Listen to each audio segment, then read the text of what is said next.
कौन से पेज पे दी हुई है?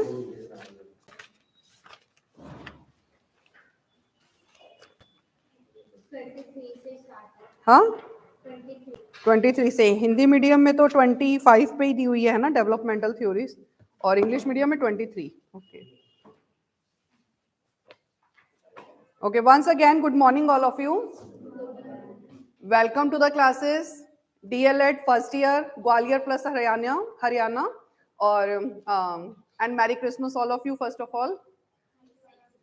ओके, सो स्टार्ट करते हैं बेटा आज की क्लास, क्योंकि पेपर नंबर 1 आप लोगों का मेरे साथ चल रहा है और लास्ट क्लास में हम लोगों ने the most important topic that is the Piaget's cognitive development theory, जो हमने लास्ट क्लास में स्टार्ट किया था, that is Piaget's cognitive development theory.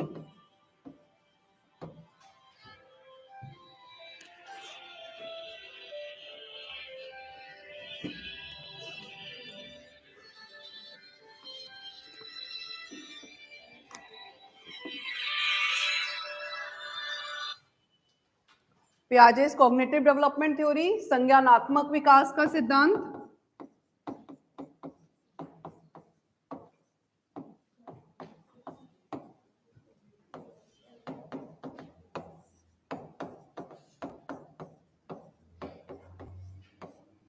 संज्ञानात्मक विकास का सिद्धांत।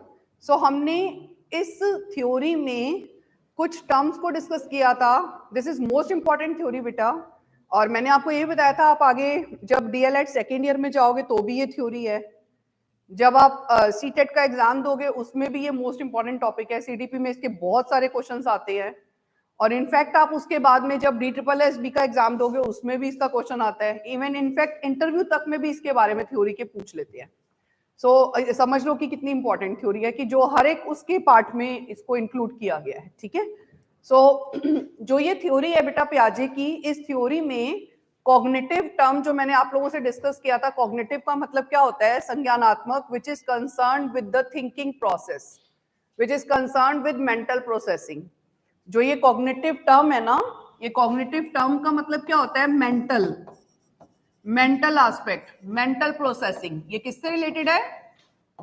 मेंटल प्रोसेसिंग का मतलब क्या हो गया बेटा? Thinking process. ये चिंतन प्रक्रिया से संबंधित है। सो एक तरह से इनर, ये किस पे फोकस करते हैं? इनर, क्योंकि मेंटल प्रोसेसिंग कहां पर होती है? माइंड के अंदर होती है ना। सो इसलिए इसे क्या बोलते हैं? इनर प्रोसेस बोलते हैं। Is it clear? दो चीजें हैं, एक हमारा ब्रेन और दूसरा हमारा बिहेवियर। जो ब्रेन होता है, मतलब जो हमारी मेंटल प्रोसेसिंग होती है, थिंकिंग प्रोसेस होता है, वो हमारे माइंड में होता है। और जो हम एक्सप्रेस करते हैं, जो हम अपने आप को अलग अलग परिस्थितियों में दर्शाते हैं, वो हमारा बिहेवियर होता है। Is it clear? समझ में आया? तो ये जो थ्योरी है, इस थ्योरी में कॉग्निटिव डेवलपमेंट मतलब ये जो माइंड का विकास है बच्चे का, वो कैसे कैसे होता है। और इस थ्योरी के अंदर एक तो उन्होंने कुछ टर्म्स यूज की थी जो मैंने ऑलरेडी एक्सप्लेन कर दी थी आपको। जैसे एक टर्म थी एडेप्टेशन, अनुकूलन मैंने बताया था। मैंने बताया था कि पियाजे क्या बोलते हैं कि हर व्यक्ति में ये एडेप्टेशन, अनुकूलन की जो टेंडेंसी होती है वो सभी बच्चों में होती है, सभी व्यक्तियों में होती है। हर कोई जो है वो अपने आप को एक एनवायरनमेंट में एडजस्ट करने के लिए सक्षम होता है। ये इनेट टेंडेंसी होती है, ये हमने सब डिटेल में डिस्कस किया था। फिर मैंने आपको यहाँ पर स्कीमा के बारे में भी बताया था। स्कीमा का मतलब क्या होता है? Pocket of information. स्कीमा का मतलब क्या होता है? Pocket of information. Pocket of information का मतलब कि जहां पर हम बात करते हैं कि हर अवस्था में अगर कोई चीज हमारा ब्रेन कैच कर रहा है, गेन कर रहा है, तो वो पॉकेट ऑफ इंफॉर्मेशन में जाएगा। और पॉकेट ऑफ इंफॉर्मेशन किसे कहा गया है? Schema. Is it clear? Schema को कहा गया है। उसके अलावा मैंने यहां पर आपको एसिमिलेशन और एकोमोडेशन के बारे में बताया था। एसिमिलेशन होता है आत्मसातकरण और एकोमोडेशन होता है समंजन। इसका मतलब क्या होता है? एसिमिलेशन का मतलब क्या होता है? एसिमिलेट करना। It means try to fit the new knowledge into your previous schema.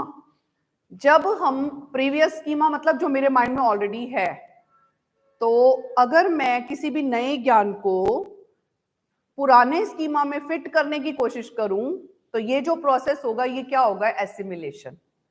इसका ये हमने लास्ट टाइम ये चीज डिस्कस कर ली थी ना। सो एसिमिलेशन में हम, जैसे मैंने तुम्हें एग्जांपल भी दिया था कि जैसे अगर बच्चा कोई भी कैटेगरीज के बारे में मान लो अपने ब्रेन में पढ़ता है, जैसे बर्ड्स की कैटेगरी एक होती है, सो बर्ड्स मतलब विच कैन फ्लाई, ठीक है। सो ज्यादातर बच्चे बर्ड उसी को बुलाते हैं, फिर उसकी स्पेसिफिक कैटेगरीज लर्न करते हैं। और ऐसे ही जब एनिमल मतलब 4 पैर वाला जानवर, वो उसे हम एनिमल बोल देते हैं। सो ये तो स्कीमा फ्रेम किया हुआ उसने, एक बर्ड की कैटेगरी का, एक एनिमल की कैटेगरी का। अब उसमें हमने डिस्कस किया कि उसे डॉग के बारे में पता है, उसे कैट के बारे में पता है। अगर वो उसी डॉग को जब देखता है तो वो पहचान के बोल देता है कि यस डॉग, ठीक है, ब्लैक कलर का डॉग, व्हाइट कलर का डॉग, ग्रे कलर का डॉग, दिस इज डॉग, उसे पता है। ये सब क्या है? एसिमिलेशन।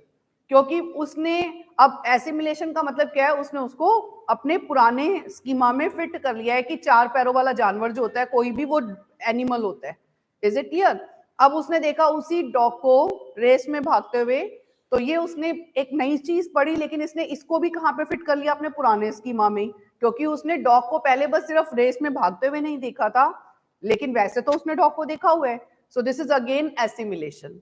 लेकिन अगर वो कहीं कोई रेस जानवरों की देखने गया और वहां पर उसने किसी और नए जानवर को देखा, वहां पर रेस में देखा, अब वो दिखता कैसा है? पिग जैसा दिखता है, लेकिन रियलिटी में वो जानवर पिग जैसा नहीं है।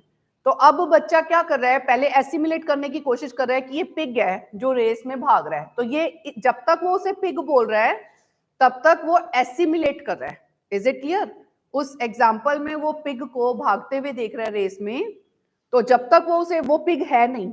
Is it clear? तो जब तक वो उसे पिग कह रहा है अपने फादर को कि ये पिग की रेस हो रही है और इसमें पिग भाग रहा है, तो इसका मतलब वो क्या कर रहा है? Try to fit the new information into his previous schema. So जब तक हम ऐसा करते हैं तब तक ही हमारा क्या रहता है? एसिमिलेशन। लेकिन कई बार हमारे पिग कहने से वो पिग तो नहीं बन जाएगा, क्योंकि उस जानवर का नाम कुछ और है। Is it clear? तो फिर फादर उसको जू लेकर जाते हैं, और जू में जहाँ अलग अलग जानवर अलग अलग जगह पर हम देखते हैं, तो वहां पर एक कैटेगरी में उस एनिमल की फोटो बनी हुई होती है और उसे टप्पर कहा गया है। उस जानवर का नाम टप्पर है। अब पापा वहां पर लेकर गए, उसे पढ़वाया, टप्पर के बारे में इंफॉर्मेशन उसको दी बच्चे को कि इसकी लिविंग कंडीशंस कैसे रहता है, कैसे खाता पीता है, सब बताया, और बच्चे ने उसको देख लिया। अब वो क्या है? वो एक नई कैटेगरी हो गई ना सीखने के लिए बच्चे के लिए। तो यहाँ उसका प्रीवियस स्कीमा से काम नहीं चला। तो एकोमोडेशन क्या होता है? जब प्रीवियस स्कीमा से काम नहीं चलता तो हम नई चीज को समझने के लिए एक नया स्कीमा फ्रेम करते हैं अपने ब्रेन के अंदर। So this is called as accommodation. समझ आया? और हर व्यक्ति को प्रॉब्लम सॉल्व करनी होती है और एडजस्टमेंट करना होता है, अडेप्टेशन करना होता है। उसने अडेप्टेशन देख मतलब उस नए इंफॉर्मेशन को सीखने की कोशिश करी है। अडेप्टेशन का मतलब क्या होता है? नई चीजों को सीखने की कोशिश करना। और इसके इन्होंने 2 वेज बताए हैं, one is the assimilation and second one is the accommodation. अगर किसी क्रिया को आप एसिमिलेशन से नहीं सीख पाते तो आप किसका सहारा लोगे? एकोमोडेशन का। एकोमोडेशन से नहीं सीख पाते तो किसका सहारा लोगे? एसिमिलेशन का। अब जैसे हम बात करते हैं, इन्होंने साथ में ना एक कॉग्निटिव इक्विलिब्रियम और डिसइक्विलिब्रियम को भी डिस्कस किया था। तो देखो हमारे जो माइंड में है उसे हम मेंटल स्कीमा, उसे क्या बोलेंगे? Mental schema. जो मेरे माइंड में था उसकी डॉग की इमेज, वो मेंटल स्कीमा। और जो एक्सटर्नल इवेंट है, एक्सटर्नल ऑब्जेक्ट है, जो एक्सटर्नल आप थिंग देख रहे हो, रियलिटी देख रहे हो, वो क्या है आपका? जो आपको बाहर नजर आ रहा है, इवेंट जो नजर आ रही है। अगर देखो इन दोनों के बीच में बैलेंसिंग हो जाती है, अगर इसमें क्या हो जाती है? बैलेंसिंग हो जाती है, तो तब हम इसे क्या बोलेंगे? Cognitive equilibrium. व्यक्ति वहीं पे ही सेटिस्फाइड हो गया। कॉग्निटिव इक्विलिब्रियम, जैसे कि हमने इसे हिंदी में क्या बोलते हैं? संज्ञानात्मक संतुलन। सब मैंने डिस्कस किया था पिछली क्लास में। जैसे कि माइंड में भी डॉग है और बाहर रेस में भी भागते हुए हम डॉग ही देख रहे हैं। सो ये क्या है? और आपने एसिमिलेशन से इस प्रॉब्लम को सॉल्व कर लिया और कॉग्निटिव इक्विलिब्रियम हो गया। क्लियर? लेकिन अगर हमारे माइंड में डॉग है लेकिन बाहर कौन सा एनिमल है? टप्पर। Is it clear? तो या हम पिग सोच रहे हैं और लेकिन बाहर जो है वो टपर है। तो अभी क्या है, इसका मतलब हमारे माइंड में इस चीज को जो है ना इक्विलिब्रियम नहीं फ्रेम हो पा रहा। तो जब इक्विलिब्रियम फ्रेम नहीं होता तो क्या फ्रेम होता है? जब इक्विलिब्रियम नहीं होगा तो क्या होगा? डिसइक्विलिब्रियम होगा, असंतुलन। जब संतुलन नहीं होगा तो असंतुलन होगा। और इस डिसइक्विलिब्रियम को इक्विलिब्रियम में कन्वर्ट करने के लिए इंसान किसका सहारा लेता है? एसिमिलेशन और एकोमोडेशन का सहारा लेता है। एसिमिलेशन और एकोमोडेशन जैसी क्रियाओं का सहारा लेता है। समझ आ गया? और फिर दोबारा फिर उसने, जब उसके ब्रेन ने भी सीख लिया वहां जाने के बाद, और उसने बाहर भी देखा कि अब ये वही एनिमल है, अब नेक्स्ट टाइम जब वो देखेगा तो उसे ये प्रॉब्लम नहीं होगी, इक्विलिब्रियम मेंटेन हो जाएगा। तो यहीं पे ही आके वो डिसइक्विलिब्रियम इक्विलिब्रियम में कन्वर्ट हो गया। किसकी वजह से? एसिमिलेशन और एकोमोडेशन की वजह से। तो ये वो क्रियाएं हैं, वो प्रोसेसिंग है जिसकी वजह से आप दुनिया में जितनी भी चीजें हैं उनको आप समझते हो और अपने ब्रेन में उनको एडअप करते हो इंफॉर्मेशन को। Is it clear? और इसकी वजह से आपका स्कीमास फ्रेम होते हैं, क्लियर, माइंड के अंदर। और schema, what is schema? Pocket of information. Is it clear?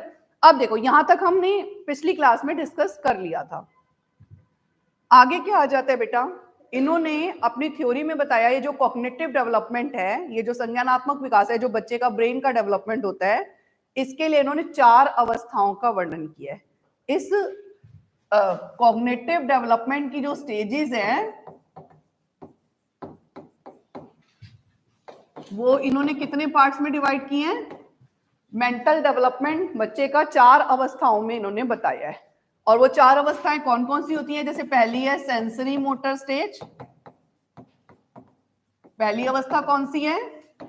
Sensory motor stage, जिसे हम बोलते हैं संवेदी पेशीय अवस्था। इसे हिंदी में क्या बोला जाता है? संवेदी पेशीय अवस्था। इस अवस्था का टाइम पीरियड होता है बेटा बर्थ से 2 साल तक के बच्चे का। कितना टाइम पीरियड होता है? बर्थ से 2 साल तक का बच्चा जो है वो इसी अवस्था में इनके अनुसार होता है, सेंसरी मोटर स्टेज में। दूसरी जो अवस्था है वो इन्होंने बताई है इसके बाद प्री ऑपरेशनल स्टेज। कौन सी बताई है? प्री ऑपरेशनल स्टेज को हिंदी में बोलते हैं पूर्व क्रियात्मक स्तर की अवस्था। पूर्व क्रियात्मक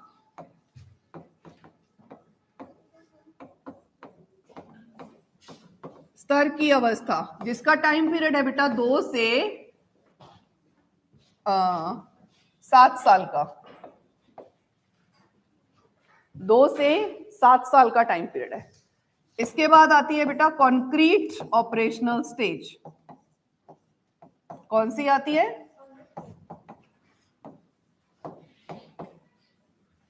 इसका टाइम पीरियड है 7 से 11 साल का। इसे हिंदी में बोलते हैं मूर्त संक्रिया की अवस्था।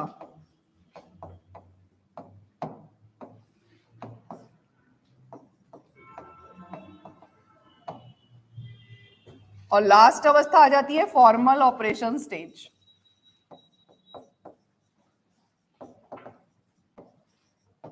औपचारिक संक्रिया की अवस्था। औपचारिक संक्रिया की अवस्था। और इसका टाइम पीरियड क्या हो जाता है बेटा आपका 11 से प्लस, अप्रोक्सीमेटली 17 साल तक बोला गया, 11 प्लस कहा हुआ है इन्होंने इसे, ठीक है। सो ये देखो जो आपकी प्री ऑपरेशनल स्टेज है ना, इसको भी 2 पार्ट्स में डिवाइड किया गया है। इसको भी कितने पार्ट्स में डिवाइड किया गया है? 2 पार्ट्स में। जो सेकंड स्टेज है उसे 2 पार्ट्स में डिवाइड किया गया है। तो जो आपकी प्री ऑपरेशनल स्टेज है उसमें आपका जो 2 पार्ट्स आते हैं वो कौन कौन से आते हैं? एक आता है प्री कॉन्सेप्चुअल पीरियड और एक आता है इंट्यूटिव पीरियड।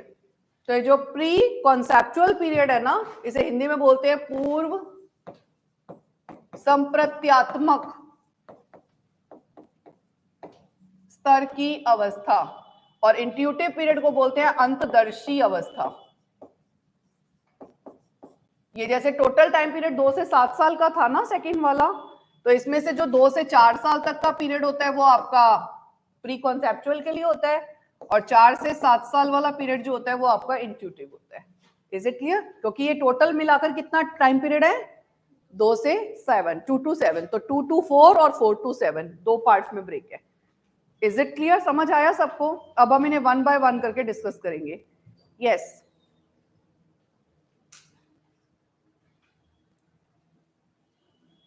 आगे मूव करें। Okay, please note.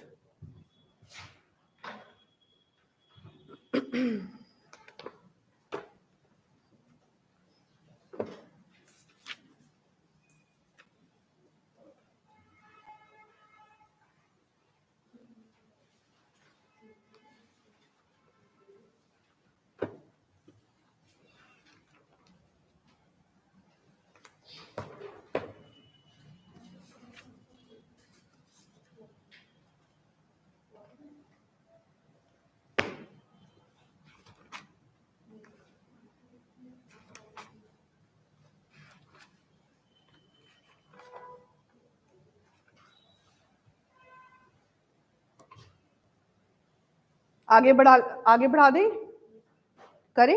अब सबसे पहले हम फर्स्ट स्टेज की बात करते हैं बेटा, सेंसरी मोटर स्टेज। पहली स्टेज कौन सी है? Sensory motor stage. वैसे इस स्टेज को भी 6 पार्ट्स में डिवाइड किया गया है। इस पार्ट को भी फर्दर कितने पार्ट्स में डिवाइड किया गया है? 6 पार्ट्स में। लेकिन पहले हम इसे समझ लेते हैं कि ये अवस्था कौन सी है। ये अवस्था है जन्म से लेकर 2 साल की। और इस अवस्था में देखो आप, सेंसरी का मतलब होता है सेंसेस और मोटर का मतलब होता है बॉडी। यानी यहाँ पर बच्चा जो भी कोई नई चीज सीखता है वो किसके माध्यम से सीखता है? एक तो सेंसेस और दूसरा अपनी बॉडी। जैसे बच्चा सारी चीजों को, आप उसके हाथ में कोई भी चीज आप दे दो, वो फिंगर को बंद कर लेगा, कस के हाथ टाइट कर लेगा, फिस्ट बना लेगा और छोड़ेगा नहीं आपके हाथ को।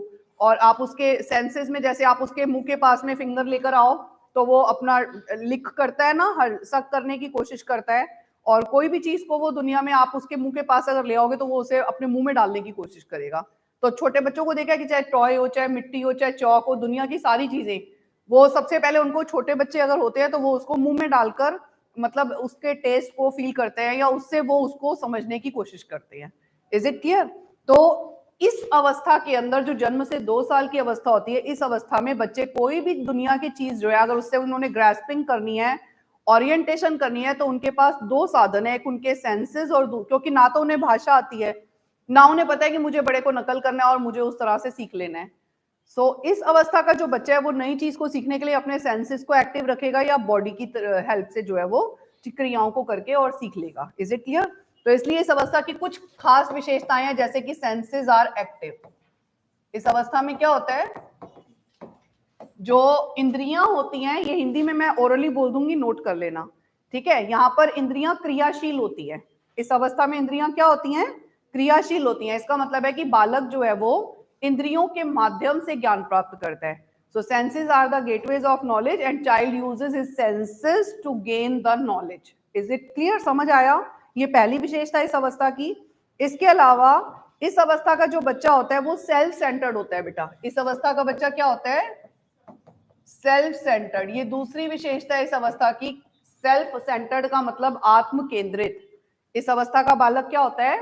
आत्म केंद्रित। आत्म केंद्रित, ये टर्म्स आप अलग अलग पढ़ोगे, आगे चल के वो ईगो सेंटर्ड बन जाता है, ईगो सेंट्रिक बन जाता है।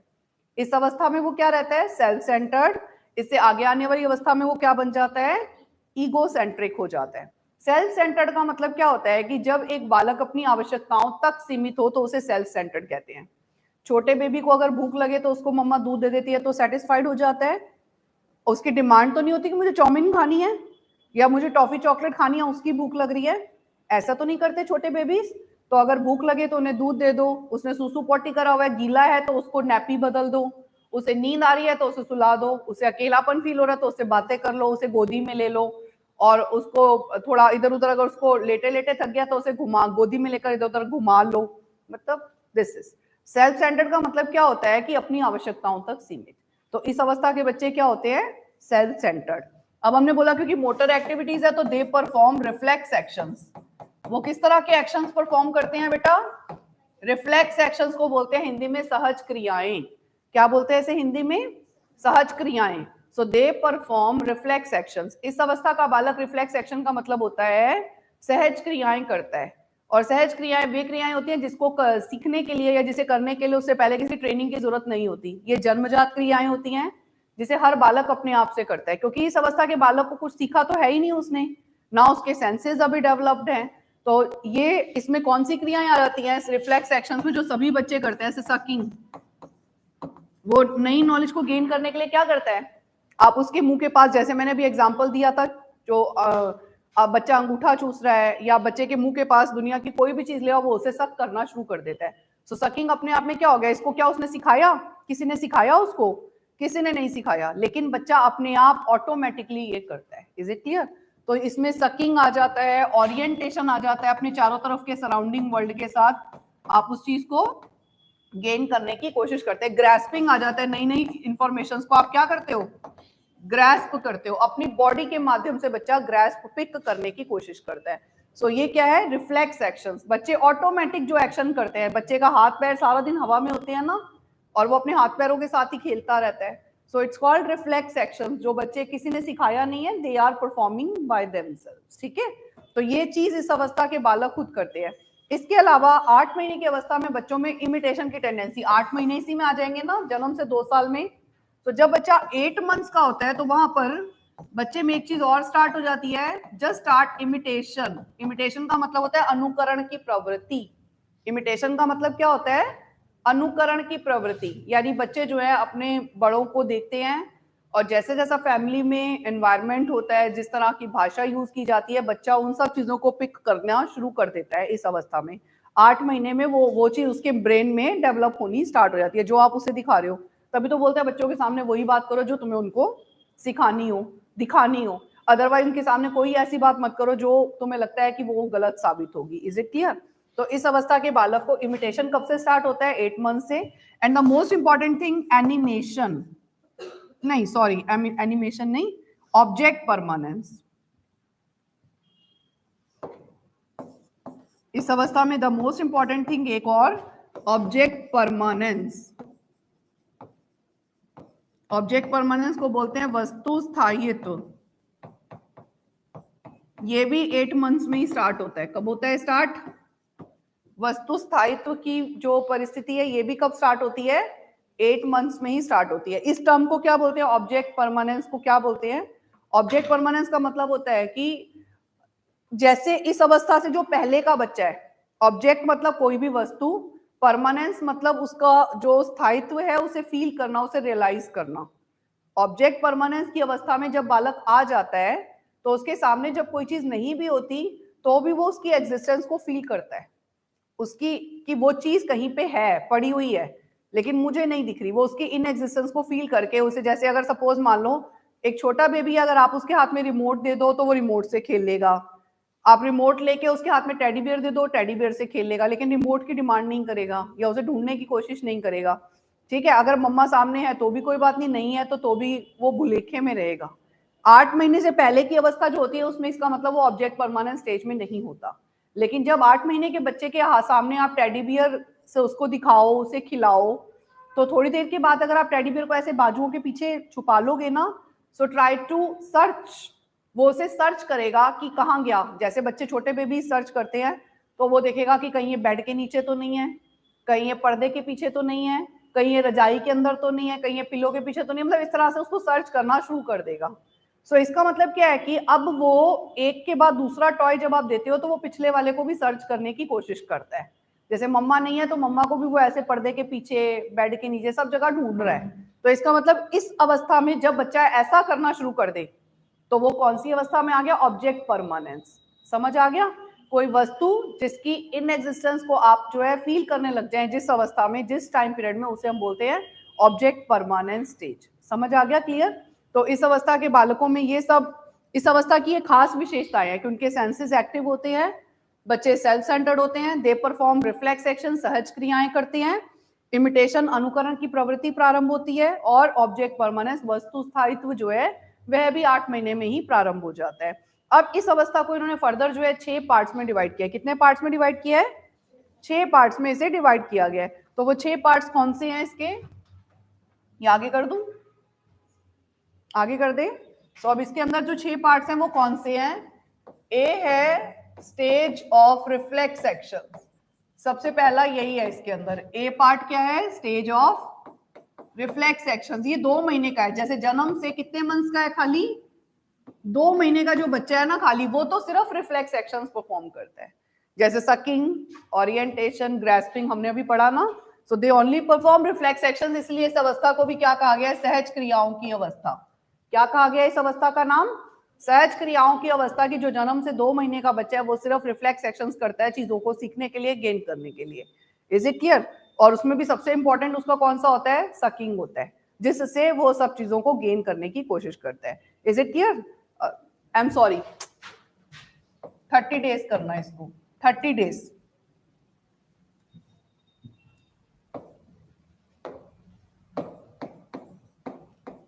वन मंथ का टाइम होता है। Is it clear? सो इसमें कितना टाइम पीरियड होता है, 30 डेज का, 1 मंथ का टाइम पीरियड होता है। Now come to the second stage, that is called as stage of primary circular reaction. दूसरी स्टेज कौन सी आ जाती है, stage of primary circular reaction. Primary मतलब प्राथमिक, सर्कुलर मतलब चक्रीय, ठीक है। प्राइमरी मतलब प्रमुख या प्राथमिक चक्रीय अनुक्रियाओं की अवस्था, इसे क्या बोलते हैं, प्राथमिक या प्रमुख चक्रीय अनुक्रियाओं की अवस्था। टोटल टाइम पीरियड 2 साल का था ना पहली अवस्था में, तो ये उस 2 साल के पीरियड को इन्होंने 6 पार्ट्स में डिवाइड किया हुआ है। तो सबसे पहले बच्चे में रिफ्लेक्स एक्शंस परफॉर्म करता है वो, तो वो 1 महीने का टाइम पीरियड है।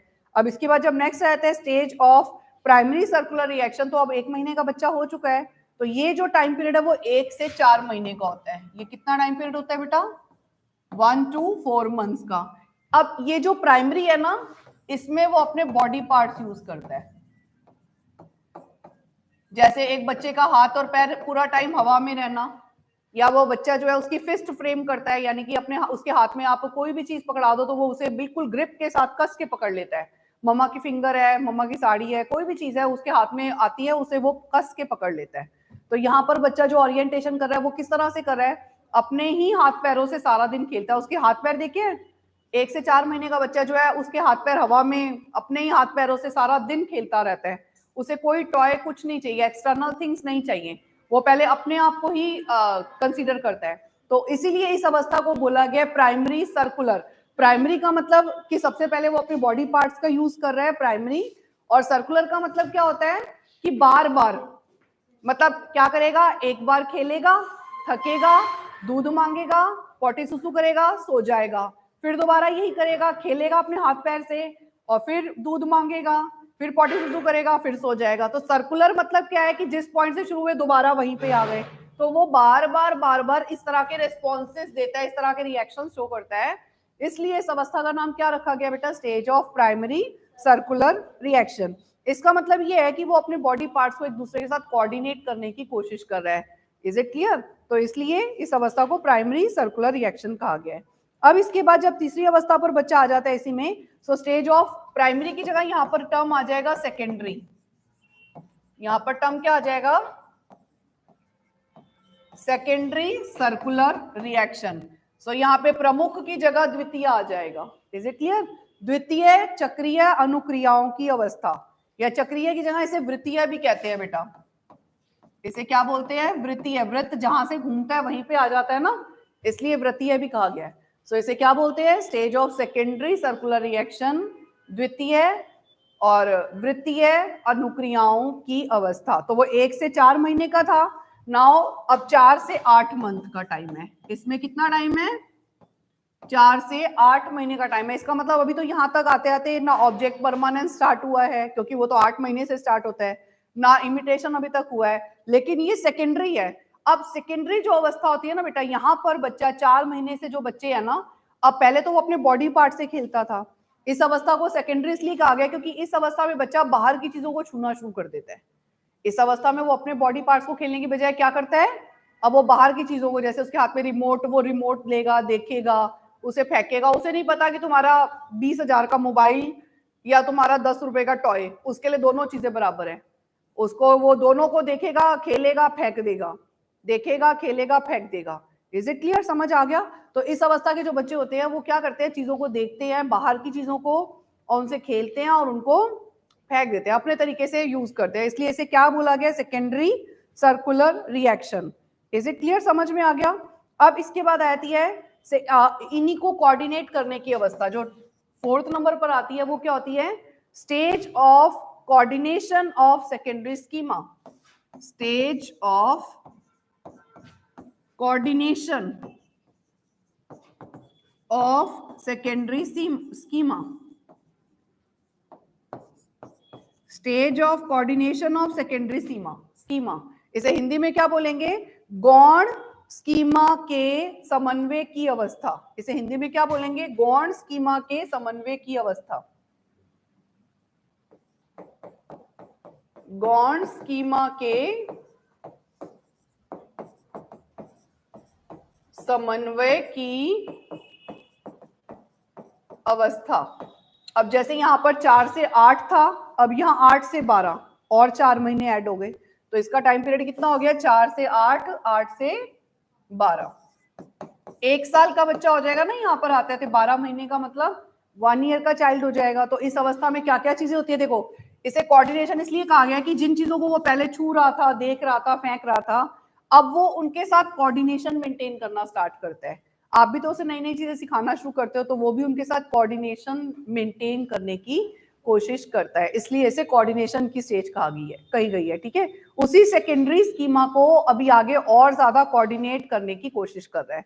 क्लियर? तो इस अवस्था का जो बालक होगा, इसमें और क्या क्या चीजें डेवलप होती है? जैसे इमिटेशन की टेंडेंसी। अगर आप फेंकोगे चीजों को तो वो फेंकेगा, अगर आप नहीं फेंकोगे तो वो भी नहीं फेंकेगा। आप जैसा बिहेव करोगे वो भी वैसा बिहेव करेगा, आप नहीं करोगे तो वह भी नहीं करेगा। तो क्योंकि इस अवस्था में 8 महीने में क्या स्टार्ट हो जाता है? इमिटेशन। और इसके साथ साथ अगर उसके सामने से कोई चीज हटा दो, इधर उधर कर दो, तो वो उसे ढूंढने की भी कोशिश करेगा। क्योंकि इस अवस्था में और क्या हो जाता है? ऑब्जेक्ट परमानेंस भी स्टार्ट हो जाता है। Is it clear? समझ में आया? क्लियर? सो इसलिए इस अवस्था को हम बोलते हैं stage of coordination of secondary schema, जो 8 से 12 महीने की अवस्था होती है। ठीक है, अब इसके बाद आता है बचा 1 साल, और जो बचा हुआ 1 साल है उसे 2 पार्ट्स में डिवाइड किया गया है। Is it clear? ये समझ में आया नाम से? पहले रिफ्लेक्स एक्शन, दूसरा प्राइमरी, सेकेंडरी, और फिर सेकेंडरी को ही कोऑर्डिनेट करना। क्लियर? अब इसके बाद आता है टर्शरी सर्कुलर रिएक्शन। जो अगली अवस्था होती है वो कौन सी होती है? Stage of tertiary circular reaction. Stage of tertiary circular reaction, ये जो अवस्था है इसे बोलते हैं तृतीय। इसे क्या बोलते हैं? टर्शरी का मतलब तृतीय होता है। जैसे पहले प्राथमिक प्रमुख पढ़ा, दूसरा द्वितीय पढ़ा, अब ये क्या हो जाएगा? तृतीय। तृतीय व्रतीय अनुक्रियाओं की अवस्था, इसे क्या बोलते हैं? तृतीय व्रतीय अनुक्रियाओं की अवस्था। इसका टाइम पीरियड 6 महीने का होता है, आगे के 6 महीने। तो 12 मंथ तक हमारा पहले खत्म हो चुका था, ये 12 से कितने मंथ तक चलेगा? या इसे 1 ईयर से 1.5 ईयर भी बोल सकते हैं। Is it clear? 1 ईयर का बच्चा और उसके बाद आधा और। ठीक है, तो वहां तक का टाइम पीरियड होता है। इस अवस्था को तृतीय इसलिए कहते हैं क्योंकि यहाँ पर बच्चे जो है ट्रायल एंड एरर करते हैं, चीजों को छुपाते हैं, ढूंढते हैं, बार बार कोई क्रिया में गलतियां करते हैं और फिर उस गलती से अपनी सीखने की कोशिश करते हैं। और इसको करने के लिए जैसे आप छोटे बच्चों को कोई नया वर्ड सिखा दो, तो बच्चा क्या करेगा? सारा दिन उस नए वर्ड को ही रिपीट करता है। और कभी कभी आप फिर उसे उसी वर्ड को अच्छे तरीके से सिखाते हो, तो फिर वो उस अच्छे वर्ड को और तब तक करते रहते हैं छोटे बच्चे जब तक कि वो चीज उन्हें नहीं आ जाती। तो ये क्या करते हैं? वो अपने खुद के ओन एक्शंस को गाइड करने के लिए उस क्रिया को बार बार रिपीट करते रहते हैं। Is it clear? तो इसलिए इसे हम इस अवस्था के बच्चे को हम क्या बोलते हैं कि वो किस तरह से सीखता है चीजों को? ट्रायल एंड एरर मेथड से सीखता है। और उनकी सीखने की जो स्पीड होती है, स्पीड ऑफ लर्निंग, वो भी क्या हो जाती है? इस अवस्था में इंक्रीज हो जाती है। इस अवस्था में स्पीड ऑफ लर्निंग क्यों इंक्रीज हो जाती है बेटा? Also increases. ठीक है, उनकी सीखने की गति बढ़ जाती है। क्यों बढ़ जाती है? क्योंकि इससे पहले जो है ऑलरेडी उसने इमिटेशन शुरू कर दिया है, बड़ों को नकल करना शुरू कर दिया है, ऑब्जेक्ट परमानेंस, वो चीजों को ना होते हुए भी सामने जो है ढूंढने की कोशिश करता है। तो इसलिए यहाँ पर वो लर्न करना चाहता है। तो तो इसलिए इस अवस्था में उसकी लर्निंग स्पीड जो है वो बढ़ जाती है, ठीक है। They are searching, they are imitating, इस अवस्था में वो प्रॉपरली क्या हो जाते हैं, सर्चिंग, ढूंढते हैं चीजों को, और दे आर मतलब जो वो सर्च करते हैं और साथ साथ वो क्या करने की कोशिश करते हैं उन चीजों को, जैसे ऑब्जेक्ट परमानेंस है, सामने है और दोबारा नहीं है, और वो बड़ों की नकल भी साथ साथ कर रहा है, और जिससे कि उसको पता लग रहा है कि हाँ ये ऐसा कर रहे हैं तो मुझे भी ऐसा बिहेव करना है। तो इमिटेटिंग, ये सब चीजें इस अवस्था में बहुत ज्यादा पीक पे आ जाती हैं, मतलब बढ़नी शुरू हो जाती है। इमिटेशन भी बढ़ना शुरू हो जाता है, सर्चिंग भी बढ़ना शुरू हो जाता है। तो इसलिए इस अवस्था को टर्शरी सर्कुलर रिएक्शन, और सर्कुलर भी इसलिए क्योंकि वो बार बार करेगा, जब तक उसे वो चीज नहीं आ जाएगी वो बार बार रिपीट करेगा। हम बोलते हैं कि हम थक गए, बट बच्चे तो बार बार, जैसे चलने के लिए बच्चे क्या करते हैं, बार बार चलता है, गिरता है और फिर दोबारा खड़ा हो जाता है, फिर चलता है, फिर गिरता है, फिर दोबारा खड़ा हो जाता है, तो बार बार रिपीट करते हैं ना बच्चे। तो इसीलिए इसे हम क्या बोलते हैं, tertiary circular reaction. And the last stage इसके बाद आती है stage of intervention of new means. Last stage कौन सी आ जाती है, stage of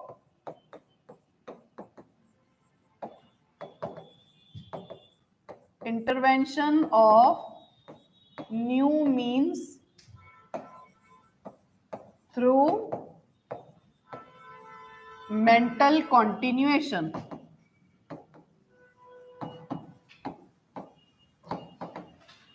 stage of intervention of new means through mental continuation, मानसिक संयोग द्वारा नए साधनों की खोज की अवस्था। मानसिक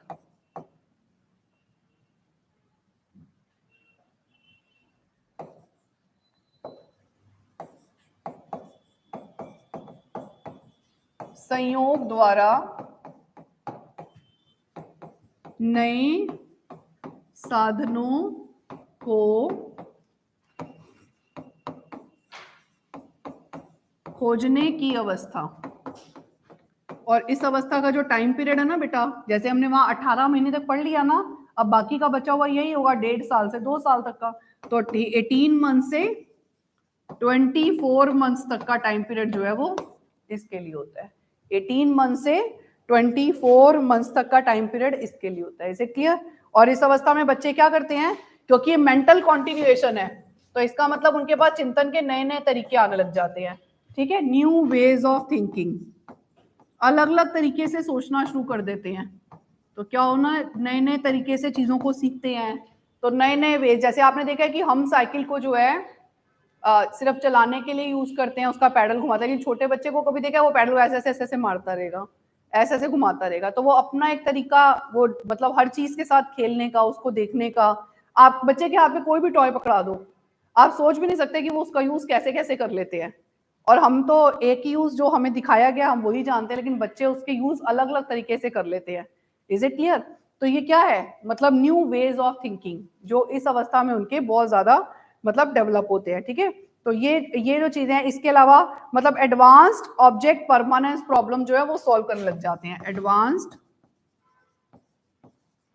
परमानेंस प्रॉब्लम्स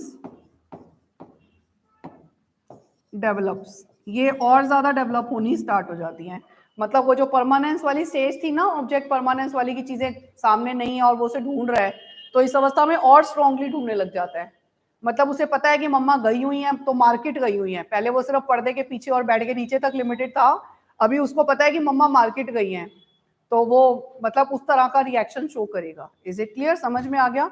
तो ये हमारी अवस्था कौन सी है, stage of intervention of new means through mental continuation. So I hope so ये तो थी पहली अवस्था जो सबको समझ में आ गई।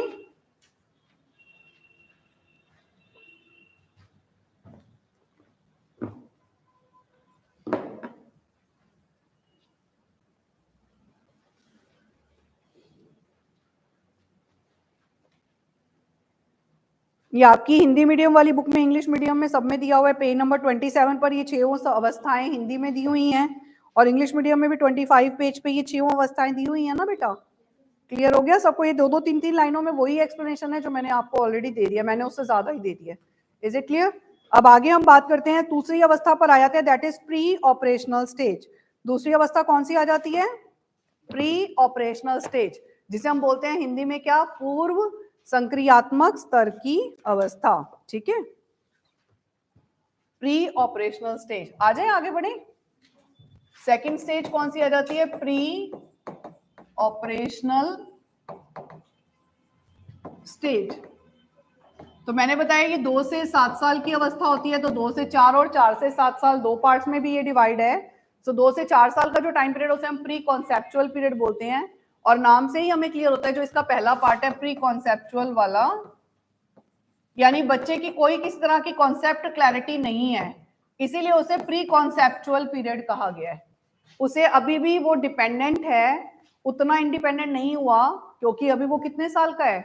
2 से 4, क्योंकि जो दूसरी अवस्था है वो 2 से 4 साल की है। 3 साल के बच्चे को तो आप नर्सरी में ही डालते हो। Is it clear? तो अभी भी वो अपने पेरेंट्स पर डिपेंडेंट है, अभी भी उसे खाना खिलाना पड़ता है, उसे कपड़े डालने पड़ते हैं, तो स्टिल लेकिन समझना शुरू हो गया चीजों को। इस अवस्था को हम प्री कॉन्सेप्चुअल इसीलिए कहते हैं क्योंकि अभी उसे कॉन्सेप्ट्स नहीं पता, लेकिन दिखाई दे रहा है, अभी वो देख रहा है सब प्रोसेसिंग को, वाई के आंसर्स लॉजिक्स नहीं पता। Is it clear? तो इसलिए इसे प्री कॉन्सेप्चुअल पीरियड बोलते हैं। They are able to understand few activities but still they are not independent. They are able to understand few activities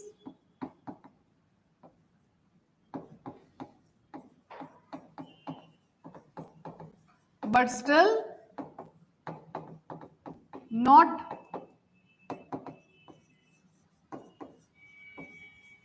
independent। मतलब वो स्टिल मतलब समझना शुरू तो हो गए हैं क्रियाओं को, लेकिन अभी भी वे जो है पूरी तरह से निर्भर नहीं हुए, ठीक है, आत्मनिर्भर नहीं हुए, तो वो जो है अभी भी दूसरों पर डिपेंडेंट है इस अवस्था में। और प्री कॉन्सेप्चुअल पीरियड में और क्या होता है? They are able to represent mentally चीजों को, वो they are able to represent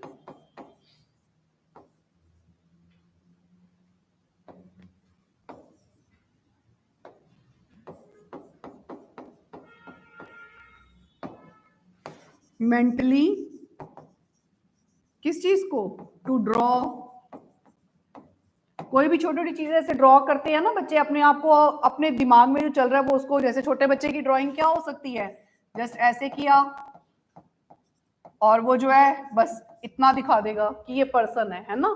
तो इस तरह से वो छोटी छोटी चीजों को ड्रॉ करते हैं और इसके अलावा कम्युनिकेट करते हैं, क्योंकि इस अवस्था में थोड़ा थोड़ा वे भाषा सीख लेते हैं। 2 साल के बच्चे को बोलना आता है ना, तो इस अवस्था में वो कम्युनिकेट, जैसे उनके माइंड में जो चल रहा है वो उसे मेंटल रिप्रेजेंटेशन को ड्राइंग के थ्रू और मेंटल रिप्रेजेंटेशन को कम्युनिकेशन के थ्रू, छोटे छोटे वाक्यों के जरिए, उन्हें पोटी आई है, सुसु आया है, खाना खाना है, ये छोटी छोटी बातें वे बताना शुरू हो जाते हैं, उसे बोलते हैं कम्युनिकेट करना।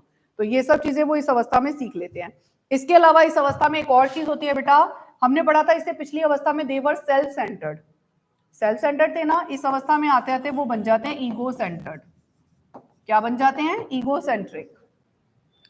आत्म केंद्रित की जगह अहम केंद्रित हो जाते हैं। क्या हो जाते हैं? अहम केंद्रित। इस शब्द का क्या मतलब होता है? इस शब्द का यह मतलब होता है कि ईगो सेंट्रिक मीन्स कि जब बालक जो निर्णय लेना है वो मतलब अपनी आवश्यकता के आधार पर नहीं, अपनी इच्छा के आधार पर लेता है। Means they are not able to understand others point of view. उन्हें लगता है कि जो मैं कह रहा हूं, जो मैं मांग रहा हूं, जो मेरी डिमांड है वो बस मुझे चाहिए। तो जब वो दूसरे का दृष्टिकोण नहीं समझते, सिर्फ अपने व्यू को ही वो अप पे रखते हैं, और उसके लिए चाहे उन्हें चोरी करनी पड़े, कुछ भी करना पड़े। इस अवस्था के बच्चों में चीजें बहुत ज्यादा होती हैं। किसी बच्चे की पेंसिल पसंद आई तो उठा के घर पे ले आए, किसी बच्चे की कोई और चीज पसंद आई तो उसको उठाकर घर पे ले आए। तो ईगो सेंट्रिक स्टेज वो होती है। अगर उन्हें घर में चॉकलेट मतलब मन कर रहा है, मम्मा को बोला कि मम्मा भूख लग रही है, तो भूख लग रही है तो मम्मा पूछ रही है क्या चाहिए बेटा, तो मैं दूध दे देती हूँ, पी लो। बचपन में बच्चा पी लेगा था दूध, जितनी बार मर्जी दे लो। लेकिन इस अवस्था का बच्चा अगर उसे चाउमीन चाहिए, वो तो चाउमीन की भूख लग रही है, चॉकलेट खानी है तो आप चॉकलेट भी दोगे तो मेरा काम चल जाएगा। दिखाएगा ऐसे कि जैसे उसका मतलब बस वो भूख लग रही है तो आप कुछ मनाओ मत, जो सामने पड़ा है वही दे दो। लेकिन वो डिमांड उसमें बीच में आ जाती है। Is it clear? मतलब मम्मा बोल दे कि बेटा खाने के लिए ये पड़ा है, रोटी खा लो, सब्जी खा लो, नो, मतलब उसे अगर चॉकलेट खानी है तो उसे चॉकलेट ही चाहिए। Is it clear? तो जब उनके निर्णय का आधार उनकी इच्छाएं बन जाती हैं, तो तब हम उसे क्या बोलते हैं? Ego centric child. Is it clear? when they take the decision not as per their need but as per their demand, as per their want, desire, then it's called as egocentric stage of the child. Is it clear? तो इस अवस्था के बालकों में पूरे समय egocentric child रहता है. और इस अवस्था में एक और चीज मोस्ट इंपॉर्टेंट कैरेक्टरिस्टिक है एनिमिज्म. एनिमिज्म को बोलते हैं हिंदी में जीववाद. क्या बोलते हैं? जीववाद. एनिमिज्म का मतलब होता है when the child is not able to differentiate between living things and non living things. Animism का क्या मतलब होता है? जो बालक होते हैं छोटे, वे लिविंग थिंग्स यानी कि सजीव और निर्जीव वस्तुओं में अंतर स्थापित करने के योग्य नहीं होते. Is it clear? When the child is not able to differentiate between living things and non living things, तो हम उसे बोलेंगे कि वो कौन सी अवस्था में है? एनिमिज्म में है. और एनिमिज्म का मतलब, आपने छोटे बच्चों को, इसको एग्जांपल से बात करते हैं, आपने छोटे बच्चों को देखा कि वो जब अपने टॉयज के साथ खेलते हैं तो जैसे गाड़ी अपने पापा की तरह चला रहा है, और उसके अलावा जैसे गर्ल है तो उसके बाद डॉल है, और वो डॉल को बिल्कुल कपड़े वैसे डाल रही है, सब कुछ वैसे देख रही है जैसे कि वो अपने घर में उसकी मम्मा उसको प्यार करती हैं. और अगर डॉल सपोज मान लो खेलते खेलते हाथ से गिर गई तो वो उसको उठाएगी, बैंडेड लगाएगी, दवाई लगाएगी, उसको वैसे पुचकारेगी, मतलब सब कुछ उस तरह से रिएक्ट करेगी जैसे कि हम असली में, मतलब हमारे मम्मा पापा हमें करते हैं. तो मीन्स कि उनके लिए जो लिविंग थिंग्स है और नॉन लिविंग थिंग्स है उसमें कोई डिफरेंस नहीं होता. वो अपनी छोटी गाड़ी, छोटी टॉयज, उनको भी वो उसी तरह से ट्रीट करते हैं जैसे हम रियल थिंग्स को ट्रीट करते हैं. So they are not able to differentiate between living things and non living things. इसलिए इस अवस्था में वो किस में रहते हैं? एनिमिज्म में रहते हैं. ठीक है? वो अपनी उन जो खेलने वाले खिलौने हैं उनको भी वे वास्तविक समझते हैं. तभी तो बच्चा जो है, बेटा है अगर वो, तो अपने पापा की तरह चश्मा भी पहनेगा और उनकी तरह गाड़ी भी चलाएगा, और वो गाड़ी को बिल्कुल रियल समझेगा उसी तरह से. Is it clear? उसी तरह से ट्रीट करेगा अपनी हर चीज को. तो वो नॉन लिविंग थिंग और लिविंग थिंग में मतलब डिफरेंशिएट नहीं कर पाते. Is it clear? ये तो था हमारा कौन सी अवस्था? सारी की सारी प्री कॉन्सेप्चुअल पीरियड. समझ में आया? अब प्री कॉन्सेप्चुअल के बाद वो आ जाता है इसी के दूसरे पार्ट में, इंट्यूटिव पीरियड में. किसमें आ जाता है? ये तो था 2 से 4 साल का जो हमने किया था, और अब क्या है? 4 से 7 साल का, जिसे हम अंतदर्शी अवस्था कहते हैं. सो अंतदर्शी अवस्था का मतलब क्या होता है कि अब वो समझना शुरू हो गए हैं. 4 से 7 साल का बच्चा, इसका मतलब वो केजी क्लास का, फर्स्ट क्लास का, सेकंड क्लास का बच्चा है. सो केजी, फर्स्ट, सेकंड क्लास का जो बच्चा है, अगर वो इंट्यूटिव पीरियड में है तो इसका मतलब क्या है कि वो अंदर से, अंतदर्शी का मतलब क्या होता है? अंदर से समझना शुरू कर देना. सो इसलिए इस अवस्था के बच्चे को आप पेंसिल भी पकड़ा देते हो, वो लिखना भी शुरू हो जाता है. सो दे आर एबल टू, मतलब they get the knowledge of, इस अवस्था में वो किस चीज की नॉलेज गेन करते हैं? Knowledge of science. साइंस होते हैं चिन्ह, जैसे आप ABCD 1 2 3 4, तो साइंस हो गए ना, साइंस एंड सिंबल्स. और लेकिन बट कॉन्सेप्ट्स रादर अभी भी क्लियर नहीं है. But concepts are not clear. लेकिन इस अवस्था में भी उन्हें अभी तक जो कॉन्सेप्ट्स हैं वो क्लियर नहीं है. Is it clear? But science को अंडरस्टैंड करना तो वे शुरू हो गए हैं. इसके अलावा इस अवस्था में they are able to do basic operations. इस अवस्था के बच्चे जो है वो क्या करने लग जाते हैं? Basic operations. बेसिक ऑपरेशंस का मतलब जैसे उनको छोटे छोटे प्लस करना, मेरे पास 5 टॉफियां हैं, 2 और आ गई तो मेरे पास 7 टॉफियां हो गई, या 3 आपने ले ली तो मेरे पास 4 रह गई, तो माइनस, मल्टीप्लाई, डिवाइड, ये बेसिक बेसिक संक्रियाएं करनी उन्हें, सामान्य संक्रियाएं करनी उन्हें इस अवस्था में अंदर से समझना शुरू हो जाते हैं. अंतर्दर्शी इसीलिए है कि अंदर से उनके बारे में चिंतन उनका प्रारंभ हो जाता है. Is it clear? इस अवस्था में उनको आप प्रतीकात्मक विचार विकसित होने लगते हैं. इसे हम बोलते हैं सिंबॉलिक थॉट. इसे क्या बोलते हैं? Symbolic thought develops. चिन्हात्मक चिंतन का विकास. ठीक है?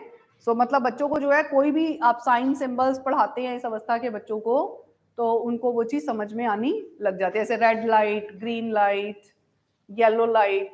इसका यूज जब रेड लाइट हो तो भाई गाड़ी को रोक देना है, और ग्रीन लाइट हो तो उसको आगे ले जाना है. मतलब छोटी छोटी चीजें. बच्चा, हमारा फ्लैग है उसमें 3 कलर हमारे इंडिया को रिप्रेजेंट करते हैं. ऊपर जो है सैफरन है, या बीच में व्हाइट है और नीचे ग्रीन है, तो वो बच्चे को समझ में आना शुरू हो जाता है इस अवस्था में. ठीक है? सिंबॉलिक थॉट उनमें, कि मतलब जो लैंग्वेज है उसका यूज हम अपनी थॉट्स को एक्सप्रेस करने के लिए करते हैं. सिंबॉलिक थॉट यही तो होती है कि जहां आप कोई चीज को सिंबल्स के जरिए रिप्रेजेंट कर सकते हो.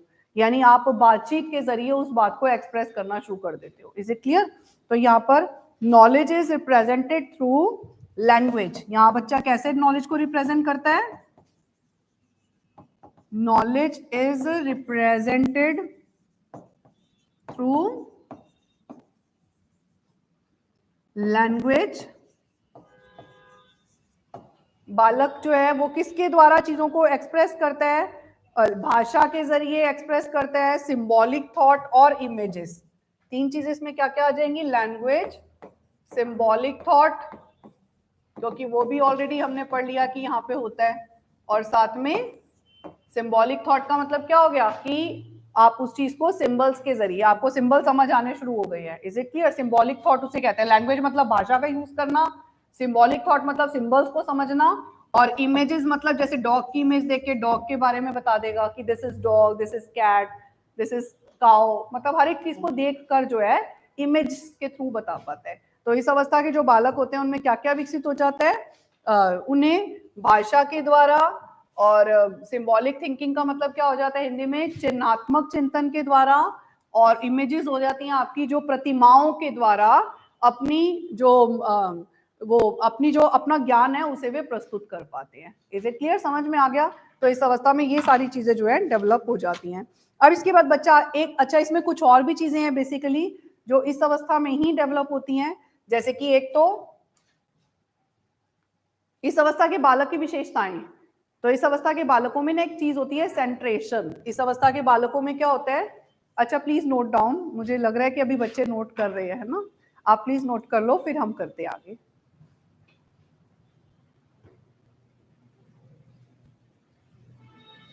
प्राची क्लासेस 10:30 से नहीं है, 9 o'clock से लास्ट वीक भी हुई थी। इट्स नॉट न्यू, पिछले हफ्ते ऑलरेडी हो चुकी है एक क्लास 9 से 12 वाली। So the timings are 9 to 12, not 10:30 to 1:30। Timings are already changed since the last week. Is it clear, Prachi?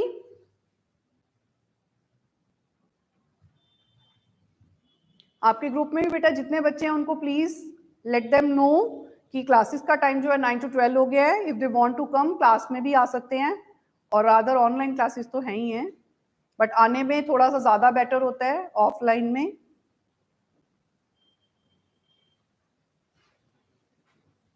सो यहां तक क्लियर हुआ सब लोगों को? आगे मूव करें। अब देखो इस अवस्था के बच्चों की विशेषताएं मैं बता रही थी। तो इस अवस्था के बच्चों में एक तो सेंट्रेशन, क्या होता है इस अवस्था के बालकों में? सेंट्रेशन की टेंडेंसी होती है, केंद्रीकरण की प्रवृत्ति। इस अवस्था के बालकों में क्या होता है? सेंट्रेशन, टेंडेंसी ऑफ सेंट्रेशन होता है, केंद्रीकरण की प्रवृत्ति। केंद्रीकरण का मतलब क्या होता है? When you are able to think one aspect only from one, मतलब जहां पर आप एक चीज को सिर्फ एक ही व्यू से देख पाते हो, तो उसे हम बोलते हैं सेंट्रेशन। उसका दूसरा व्यू नहीं देख पाते। जैसे पहाड़ का अगर आपको आगे का पार्ट दिखा रहे हैं तो आपको उसका आगे का ही पार्ट नजर आ रहा है, आप ये नहीं सोच सकते कि उसके पीछे कुछ और भी एक दुनिया हो सकती है, या उसके पीछे कुछ और भी नदी, कुछ और चीजें भी हो सकती है। आपको वो पहाड़ दिख रहा है तो मतलब बस वो पहाड़ का फ्रंट व्यू ही दिख रहा है।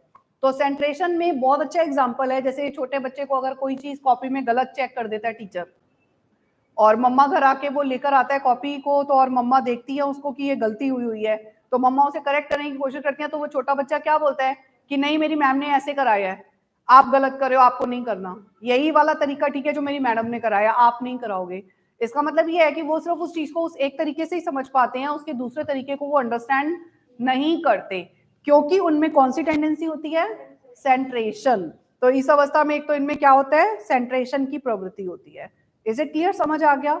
नाउ टॉक अबाउट अगली अवस्था हमारी जो है वो थर्ड स्टेज, जिसमें बच्चा जब एंटर होता है, that is concrete operational stage. कौन सी होती है?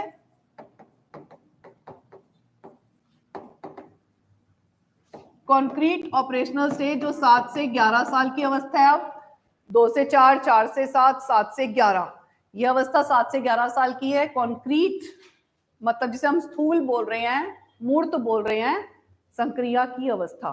ये वो अवस्था होती है बेटा। कॉन्क्रीट शब्द का मतलब क्या होता है कि जो बच्चों का थिंकिंग होती है ना, वो जैसे थिंकिंग दो तरह की होती है, एक होती है कॉन्क्रीट थिंकिंग, एक होती है एब्स्ट्रैक्ट थिंकिंग। ये आप अभी से याद कर लो इन टर्म्स को, क्योंकि ये बहुत इंपॉर्टेंट है और हमेशा रहने वाली है। कॉन्क्रीट थिंकिंग वो थिंकिंग होती है जिसे कॉन्क्रीट ऑब्जेक्ट्स दिखाकर डेवलप किया जाता है। ठीक है। मूर्त चिंतन का विकास मूर्त वस्तुओं के द्वारा किया जाता है, यानी कि concrete thinking is developed through the concrete objects. Concrete objects क्या होते हैं? The objects which you can see, you can touch, you can feel, that are called as concrete objects. समझ आ गया? अगर मैं तुम्हें डायरी कॉपी में डिफरेंस बताना चाह रही हूँ और मैं तुम्हें वो सामने दिखा रही हूँ, this is called diary and this is called notebook, this is called text book, this is called book, मैं सारी टर्म्स में डिफरेंट बता रही हूँ और सामने दिखा के बता रही हूँ, तो इसका मतलब है तुम्हारी कौन सी थिंकिंग डेवलप कर रही हूँ? Concrete thinking. Is it clear? So concrete thinking is developed by using the concrete objects, and concrete objects are the objects which can be seen, touch or feel. Is it clear? समझ में आ गया? तो छोटे बच्चों में पहले concrete thinking को डेवलप किया जाता है, लेकिन जैसे जैसे बच्चे बड़े होते हैं तो तब उनके अंदर फिर एब्स्ट्रैक्ट थिंकिंग को डेवलप किया जाता है। तो हमने बताया कि दो तरह की थिंकिंग होती है, एक होती है कॉन्क्रीट, एक होती है एब्स्ट्रैक्ट। इसके आप लोग ना हिंदी में भी अलग अलग नाम देखोगे, इसे मूर्त भी बोलते हैं और इसे स्थूल चिंतन भी कहते हैं। कई जगह इसका नाम स्थूल चिंतन से आएगा, कई जगह इसका नाम मूर्त चिंतन से आएगा। ऐसे ही इसको भी अमूर्त चिंतन भी कहते हैं और स्थूल की जगह सूक्ष्मतम भी आ जाता है, सूक्ष्म चिंतन भी बोलते हैं। Is it clear? तो अलग अलग नाम है। तो स्थूल चिंतन का मतलब समझ में आया? जैसे हम कोई भी इमेज दिखाकर बच्चे को उसके बारे में समझाएं तो ये कॉन्क्रीट थिंकिंग है, लेकिन जब बच्चे बड़े हो जाते हैं ना तो उनमें एब्स्ट्रैक्ट थिंकिंग डेवलप होने लग जाती है। एब्स्ट्रैक्ट का मतलब क्या होता है? वो चीज एक्सप्लेन कर रहे हैं but by using the language, not by using the object. Is it clear? जब आप किसी चीज को बच्चे के माइंड में जब एक्सप्रेस कर रहे हो तो बिना उसकी वस्तु दिखाए, जैसे डॉग के बारे में थिंकिंग बता रहे हैं, डॉग के बारे में बहुत सारी बातें बता रहे हैं बट डॉग की इमेज नहीं दिखा रहे, जस्ट लैंग्वेज का यूज करके मैं तुम्हें बता रही हूँ कि डॉग एक फेथफुल एनिमल होता है, उसके 4 लेग्स होते हैं, वो ये खाता है, ये पीता है, बच्चे को सब समझ में आ रहा है, भाषा के यूज से ही समझ में आ रहा है। तो तब हम इसका मतलब उनमें कौन सी थिंकिंग डेवलप कर रहे हैं? Abstract thinking. Is it clear? तो जहां पर आप इमेजेस के थ्रू, ऑडियो विजुअल एड्स तभी तो छोटे बच्चों के साथ ज्यादा यूज किए जाते हैं, क्योंकि उन्हें अगर मान लो ताजमहल के बारे में बताना तो पहले उन्हें ताजमहल दिखाना पड़ेगा, लेकिन जब मुझे ताजमहल दिखाए बिना ही आपको भाषा का मैं यूज करूं कि ताजमहल, तो सबके माइंड में आ गया ना कि मैं क्या, कौन से ताजमहल के बारे में बात कर रही हूँ। तो जब हम सिर्फ भाषा का यूज कर रहे हैं, जैसे अभी जो चिंतन आप में विकसित किया जा रहा है वो एब्स्ट्रैक्ट थिंकिंग है। क्यों? क्योंकि मुझे इसको समझाने के लिए आपको कोई इमेज दिखाने की जरूरत नहीं पड़ रही, एक लेक्चर मेथड है और मैं भाषा का यूज कर रही हूँ, लैंग्वेज से मैं आपको ये चीज अच्छे से डेवलप कर रही हूँ। Is it clear? तो that kind of thinking is called as abstract thinking, जहां भाषा से हम चीजों को सीखते हैं। एग्जामिनेशन में आप एब्स्ट्रैक्ट थिंकिंग ही तो यूज करते हो। जिन बच्चों के पास एब्स्ट्रैक्ट थिंकिंग अच्छी होती है वो बच्चे एग्जामिनेशन में मार्क्स बहुत अच्छे लेकर आते हैं, क्योंकि उन्हें पता होता है कि भाषा में किस शब्द का यूज करना है मुझे और इस प्रश्न का उत्तर अच्छे से देना है। Is it clear? समझ में आ गया? और लेकिन जब आप किताब में से देखकर पढ़ते हो तो वो कौन सी थिंकिंग हो जाती है? कॉन्क्रीट थिंकिंग हो जाती है। Is it clear? यहां तक तो समझ में आया? तो जो तीसरी अवस्था है ना वो कौन सी थिंकिंग की है? कॉन्क्रीट थिंकिंग को डेवलप करने की अवस्था है। और कॉन्क्रीट थिंकिंग को आप किस तरह से डेवलप करते हो? इंडक्टिव लॉजिक्स के थ्रू। कैसे करते हो? तो यहां पर हम इंडक्टिव लॉजिक्स डेवलप करते हैं, आगमनात्मक चिंतन का विकास करते हैं। आगमनात्मक चिंतन क्या होता है बेटा? आगमनात्मक चिंतन होता है जो नोन टू अननोन चलता है। कहां चलता है? Known to unknown. जब बच्चे को आप इस तरह से डेवलप करने की कोशिश करो, ज्ञात से अज्ञात की ओर लेकर चलेंगे, तो इसका मतलब आप उसमें इंडक्टिव लॉजिक्स डेवलप करें। जैसे उसे क्या चीज पता है, उसे वो सामने जो चीजें देखता है वो उसे समझ में आती हैं, और क्या नहीं पता उसके लिए क्या भाषा यूज करनी है वो उसे नहीं पता। तो ये वही तो है, कॉन्क्रीट से एब्स्ट्रैक्ट में जाने का मतलब यही होता है, known to unknown. Is it clear? तो ये समझ में आ गया। इनडक्टिव, इन मतलब जो आता है और डक्टिव मतलब जो नहीं आता। इनडक्टिव तो जो आता है और उससे जो नहीं आता की तरफ अगर मूव कर रहे हैं तो वो inductive logics. Is it clear? समझ में आया? और आप इसमें भी दो तरह का थिंकिंग पढ़ोगे, इंडक्टिव के साथ डिडक्टिव भी होता है। और डिडक्टिव में क्या होता है? जस्ट इसका उल्टा होता है, जो कहाँ की तरफ चलता है?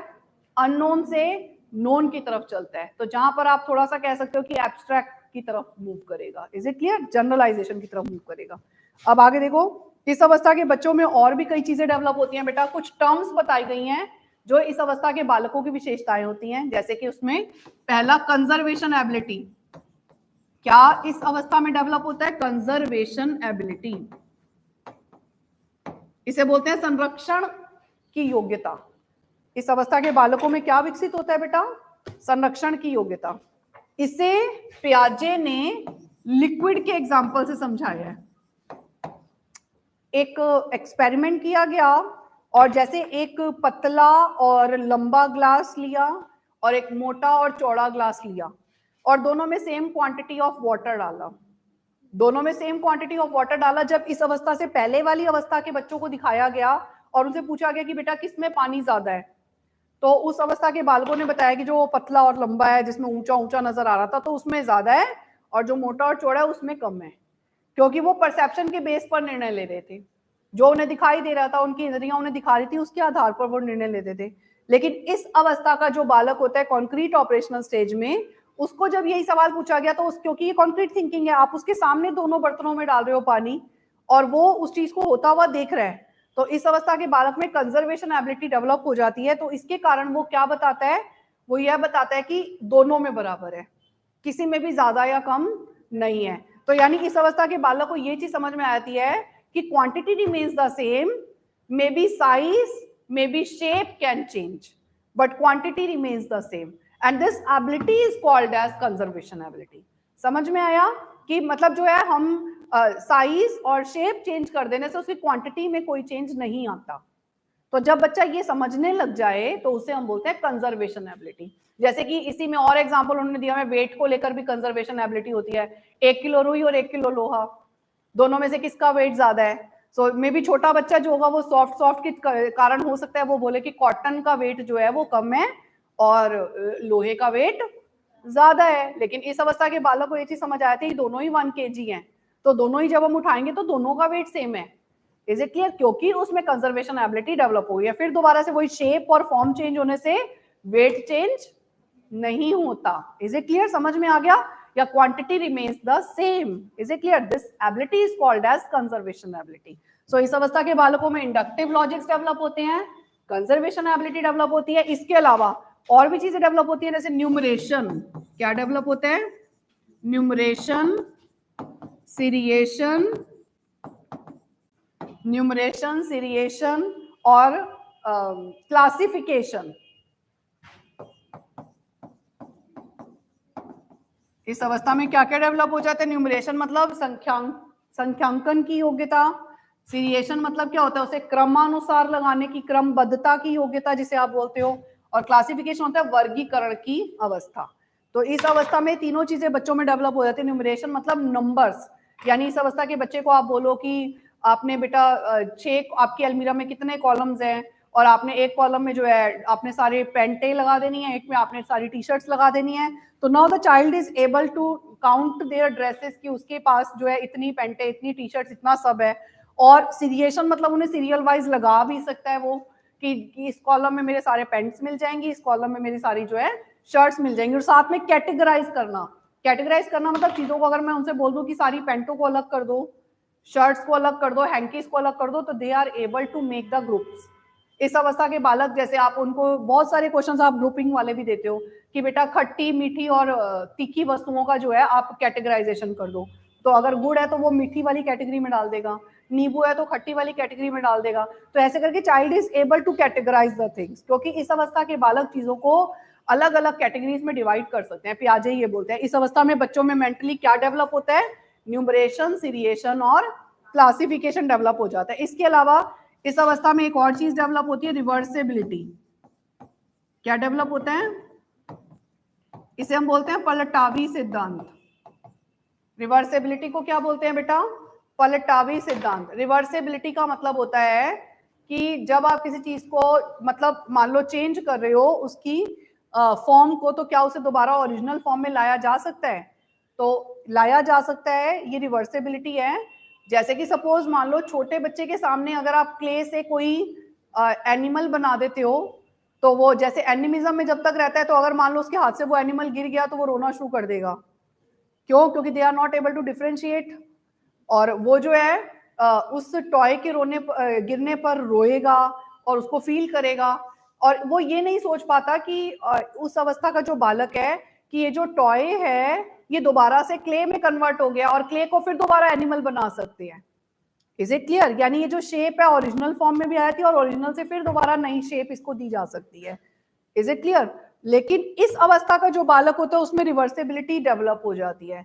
तो वो ये समझ सकता है कि कोई भी क्ले से आप टॉय भी बना सकते हो और टॉय को दोबारा क्ले में भी कन्वर्ट कर सकते हो।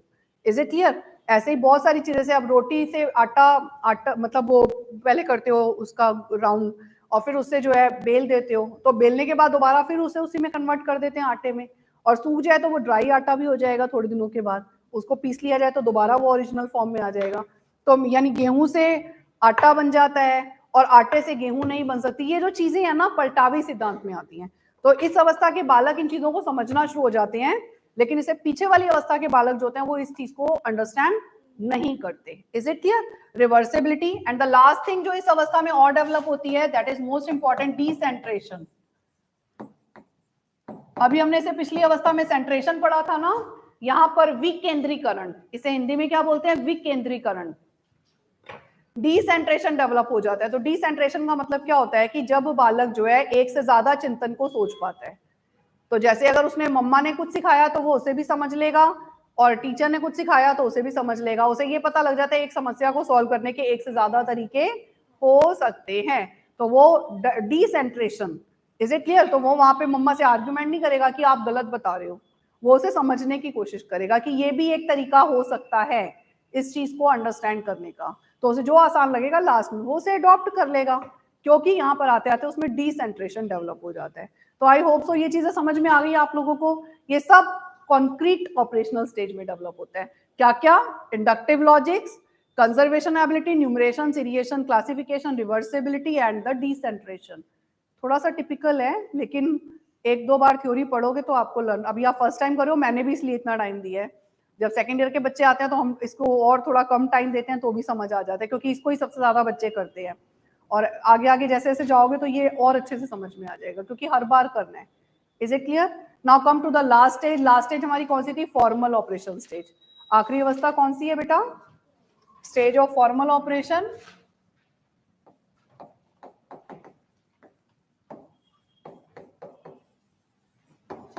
फॉर्मल ऑपरेशन स्टेज हमारी 11+ की हो जाती है।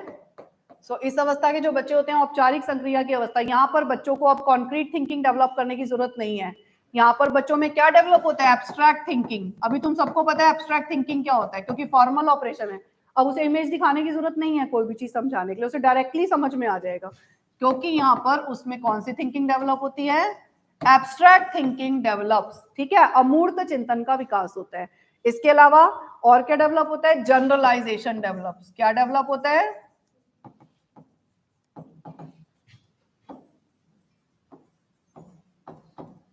जर्नलाइजेशन, सामान्यकरण की योग्यता विकसित हो जाती है कि कोई चीज जो कोई रूल है वो अगर दो चीजों में एप्लीकेबल है तो उस तरह की सिमिलर सिचुएशन तीसरे में भी एप्लीकेबल होगा।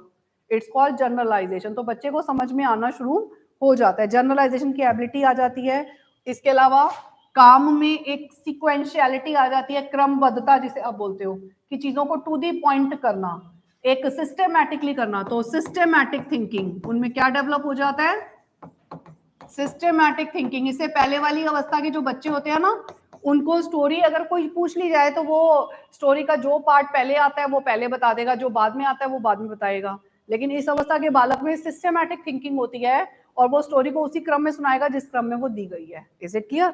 सिस्टेमैटिकनेस आ जाती है, उद्देश्यपूर्ण सोच हो जाती है, गोल ओरिएंटेड थिंकिंग। इस अवस्था में क्या हो जाता है? Goal oriented thinking. इसका मतलब क्या हो जाता है कि टारगेट के अकॉर्डिंगली बिहेव करते हैं, जो चीज उन्हें करनी है वो सीखेंगे, जो नहीं करनी वो नहीं करेंगे। तो टारगेट ओरिएंटेड थिंकिंग आ जाती है उनके विचारों में। Is it clear? इसके अलावा लॉजिकल थिंकिंग डेवलप होती है। कौन सी थिंकिंग डेवलप होती है? डेवलपमेंट ऑफ लॉजिकल थिंकिंग, तर्क वितर्क के आधार पर, यानी वो चीजों को डायरेक्टली नहीं, उन्हें वाई के लॉजिक्स भी चाहिए इस अवस्था में आते आते। Is it clear? वो लॉजिकल थिंकिंग आपके साथ डिस्कस करेंगे, कम्युनिकेट करेंगे, जब तक सेटिस्फाइड नहीं होंगे तब तक रीजनिंग करते रहेंगे, क्योंकि इस अवस्था के बच्चों में लॉजिकल थिंकिंग भी डेवलप हो जाती है। इसके अलावा हाइपोथेटिकल रीजनिंग भी डेवलप होती है।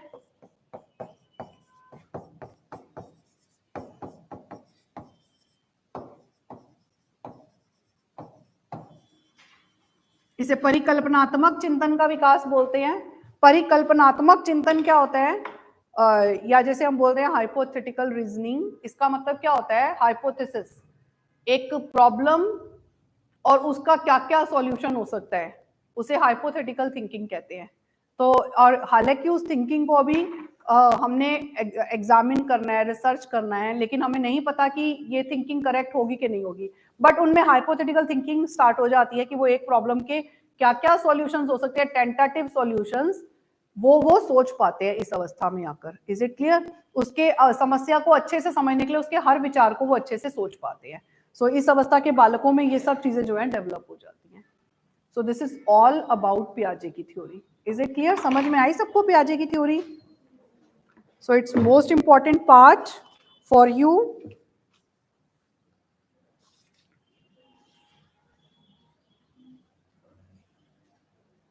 इसके बाकी कैरेक्टरिस्टिक्स, मेरिट्स, ड्रॉबैक्स वो आप बुक से पढ़ लेंगे, एजुकेशनल इम्प्लीकेशंस, ठीक है, वो इसी के आधार पर दिए हुए हैं। देखो इसका शैक्षिक प्रभाव तो सबसे इंपॉर्टेंट यही है कि एक अध्यापक को अगर ये पता लग जाए पियाजे की थ्योरी उसे नहीं आती और उसे आती है, तो दोनों में क्या फर्क होगा दोनों टीचर्स में? जिसको आती है उसे ये पता होगा कि किस अवस्था के बालक को क्या सिखाना है, उसके लिए क्या चीज राइट है, क्या चीज रॉन्ग है। इस अवस्था के इस एज का बच्चा है तो मुझे इसको ऐसे सिखाना है, इसके लिए ये टीचिंग मेथड यूज करना है। जैसे पता है कि पहले 2 साल सेंसरी के होते हैं, तो उसको पता है कि इसके सेंसेस को डेवलप करना है, तो इसलिए छोटे बच्चों को आप राइमिंग्स गाने के लिए साथ साथ बोलते हो उनके, और वो उसे सुनते हैं, साथ साथ बोलते भी हैं उन्हें, इसलिए learning by doing, learning through senses, इस तरह से चीजें सिखाई जाती हैं। तो जब हमें पता लग जाता है कि इस राइट एज में बच्चा ऐसे ऐसे चीजों को सीखता है, तो हम भी उनके लिए उसी तरह के तरीके, उसी तरह की चीजें जो है प्रेजेंट करते हैं उस एज के अंदर। Is it clear? इनकी अवस्था का सबसे बड़ा ड्रॉबैक ये है कि इन्होंने एक टाइम पीरियड जो बता दिया है ना, अब अगर बच्चा 2 से 4 साल का या 4 से 7 साल का है तो वो प्री ऑपरेशनल स्टेज में ही है। लेकिन हम ऐसे कैसे कह सकते हैं कि एकदम से अगर आज 2 से 4 और 4 से 7, अगर आज 7 साल पूरे हो रहे हैं तो कल से बच्चा एक कॉन्क्रीट ऑपरेशनल स्टेज के बच्चे जैसा बिहेव करने लग जाएगा? ऐसा तो कभी नहीं होता ना, क्योंकि जितने भी लोग ये जो स्टेजेस को कंसीडर करते हैं ना, वो एक तरह से कॉन्टिन्यूस नहीं मानते डेवलपमेंट को। इसका मतलब अभी आप पढ़ोगे आगे चल के अगले टॉपिक में कि development is it a continuous process और is it a discontinuous process. तो जो इसे कॉन्टिन्यूस मानेगा ना, वो तो ऐसे करेगा कि कोई भी अवस्था डिवाइड हो ही नहीं सकती। वो तो ये कहेगा कि जैसे गर्मी के बाद सर्दी आती है तो गर्मी के उसमें सिम्टम्स नजर आते हैं ना धीरे धीरे करके, एकदम से तो ये तो नहीं है कि आज हमारा 1 दिसंबर शुरू हुआ और आज से अब बिल्कुल एकदम स्वेटर पहन के निकल जाओ जी, ऐसा तो नहीं हुआ ना। धीरे धीरे सिम्टम्स इंक्रीज हुए हैं विंटर वाले, और धीरे धीरे गर्मी जो है वो गई है और अभी ठंड हो गई है अच्छे से। तो ये क्या है, जो लोग डेवलपमेंट को कॉन्टिन्यूस प्रोसेस मानते हैं वो कहते हैं कि इसे स्टेजेस में डिवाइड नहीं किया जा सकता। लेकिन जो लोग डेवलपमेंट को डिसकॉन्टिन्यूस प्रोसेस मानते हैं वो कहते हैं कि जब तक आप इसे अवस्थाओं में डिवाइड नहीं करेंगे तब तक आप इसे पढ़ ही नहीं सकते कि एक पर्टिकुलर अवस्था की क्या विशेषता है। जैसे सर्दी की क्या विशेषताएं होती है कि बहुत ठंड होती है, उसमें हम अम्ब्रेला लेते हैं, ये करते हैं, वो करते हैं, और इन महीनों में रहती है, कैसे पढ़ पाएंगे? तो जो डिसकॉन्टिन्यूस मानते हैं उनका अपना व्यू है और जो कॉन्टिन्यूस मानते हैं उनका अपना व्यू है। Is it clear? समझ में आया? तो this is all about first theory हमारी कंप्लीट हो गई। Now talk about next Bruner की, क्योंकि कॉग्निटिव डेवलपमेंट की थ्योरीज में 2 थ्योरीज हमारी हैं जो आपने करनी है। One is the Piaget's cognitive development theory and second one is the Brunner's cognitive development theory. So second theory हम कौन सी कर रहे हैं? ब्रूनर की।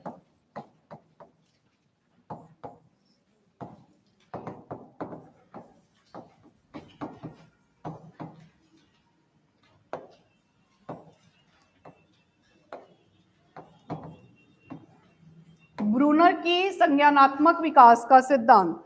सो ब्रूनर की संज्ञानात्मक विकास का सिद्धांत, इस थ्योरी में क्या कहा गया है? बेकार टाइम ओवर हो गया ना, चलो ये छोटा सा कर लेते हैं 2 मिनट का, फिर मैं लीव कर दूंगी। इसमें इन्होंने बताया कि जो बच्चे के मेंटल रिप्रेजेंटेशन के तरीके होते हैं वो 3 तरीके से चीजों को मेंटली रिप्रेजेंट करता है, और वो 3 तरीके क्या होते हैं? एक तो iconic mode of presentation, thinking modes के बारे में इन्होंने डिस्कस किया है। इन्होंने किसके बारे में डिस्कस किया बेटा? थिंकिंग मोड्स के बारे में। थिंकिंग मोड, चिंतन के तरीके, इसे हिंदी में बोलते हैं चिंतन के तरीके। इन्होंने 3 तरीके से बोला है कि बच्चे चिंतन करते हैं। एक होता है आइकॉनिक मोड, एनेक्टिव मोड पहले लिख लो क्योंकि हम सीधा ही लिख देते हैं उसी सीक्वेंस को। एनेक्टिव मोड, दूसरा आइकॉनिक मोड, और तीसरा होता है सिंबॉलिक मोड। ये 3 मोड्स ऑफ थिंकिंग होते हैं बच्चों में। इनएक्टिव मोड को हिंदी में बोलते हैं बेटा सक्रियता विधि। इसे हिंदी में क्या बोलते हैं? सक्रियता विधि। और आइकन होते हैं प्रतिमा विधि, और सिंबॉलिक होते हैं चिन्हात्मक विधि। तो इन्होंने 3 अवस्थाओं में से डिवाइड किया है। और इनएक्टिव मोड वो मोड है जहां पर बालक जो है चीजों को करके रिप्रेजेंट करता है, क्रिया के माध्यम द्वारा प्रस्तुत करता है। उसके माइंड में जो थिंकिंग होती है ना, वो करने वाली होती है, जैसे चीजों को करके सीखने वाली थिंकिंग होती है। जैसे छोटा बच्चा अगर मिट्टी से कोई चीज बना रहा है और फिर वो रिप्रेजेंट कर रहा है, कोई मॉडल बना रहा है फिर उसे रिप्रेजेंट कर रहा है, तो इसका मतलब वो कौन से मोड ऑफ थिंकिंग में है? इनएक्टिव मोड में है। जैसे छोटा बच्चा जो होता है ना, वो जब उसे ना भाषा आती है उस चीज के लिए, ना उसे उसकी इमेज पता है, तो वो अपनी उस अनुभूति को रोकर एक्सप्रेस करता है। छोटा बच्चा किस एक्टिविटी के माध्यम से करता है? जैसे छोटे बच्चे को भूख लगती है, उसे ना तो भाषा पता है, ना उसे ये पता है कि मुझे दूध मिलेगा या क्या मिलेगा, लेकिन वो रोने लग जाता है।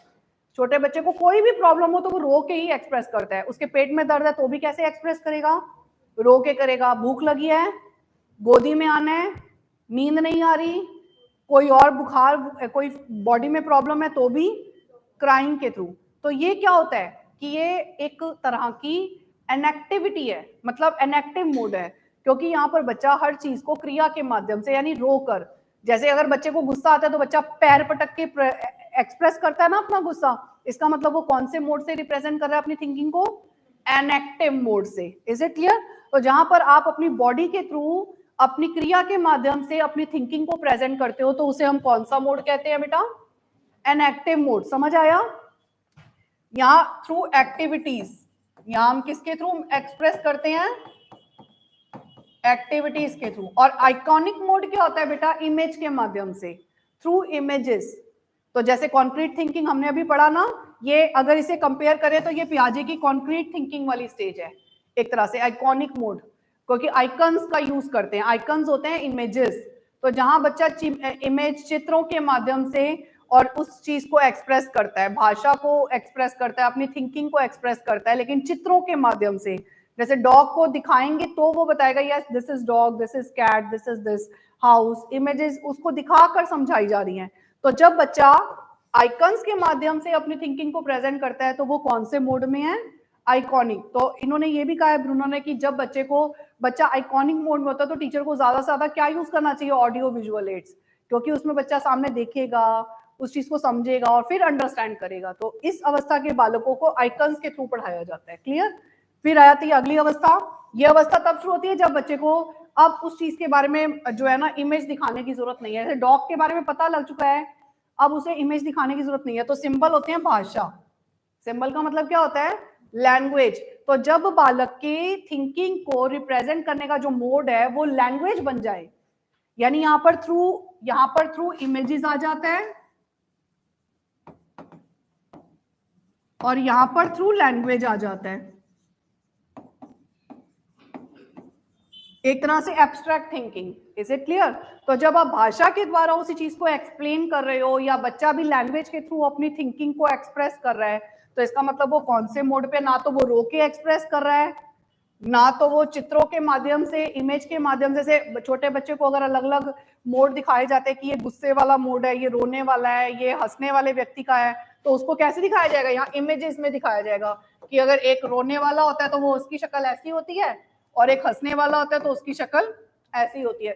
ऐसे करके इमेजेस दिखाई, और आंसू आ रहे हैं तो आंखों से आंसू दिखा देते हैं साथ साथ। तो ये आइकन्स के थ्रू अगर इसी चीज को वो रिप्रेजेंट कर रहा है तो वो क्या हो गया हमारा? Iconic mode. लेकिन उसी चीज को भाषा के द्वारा, यानी आप लैंग्वेज में बता रहे हो कि रोने वाला बच्चा जो, उसकी ये विशेषता आती है, सारा दिन रोता रहता है, ये करता रहता है, इरिटेट रहता है, गुस्सा रहता है, एनीथिंग जो भी वो भाषा के द्वारा अगर प्रस्तुत करे, तो इसका मतलब वो कौन से मोड में है? सिंबॉलिक। तो इन्होंने 3 मोड्स ऑफ थिंकिंग बताए हैं। एक तो थ्रू एक्शंस, थ्रू एक्टिविटीज, दूसरा थ्रू इमेजेस, पिक्चर्स, और थ्रू लैंग्वेज यानी सिंबल्स। तो 3 मोड्स ऑफ रिप्रेजेंटेशन होते हैं। और इन्होंने इसके लिए एज को इतना मतलब फोकस नहीं किया, बताई हुई है हालांकि एज। जो इनएक्टिव मोड है बेटा, वो इन्होंने 18, जो शुरू के 18 महीने होते हैं ना, वो इनएक्टिव मोड के होते हैं। शुरू के 18 मंथ जो है वो किसके होते हैं? इनएक्टिव मोड के।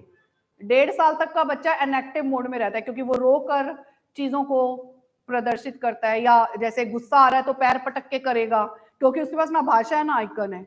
Is it clear? और उससे अगली अवस्था जो है वो 18 से इन्होंने 24 महीना जो है, और उससे लेकर 7 साल तक।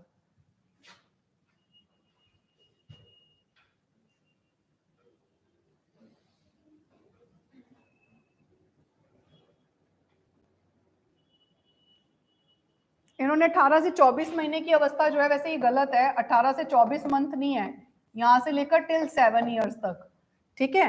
आइकॉनिक मोड में रहता है बच्चा, और फिर 7+ में जो है ना, एक मिनट इंग्लिश मीडियम में भी देख लेते हैं।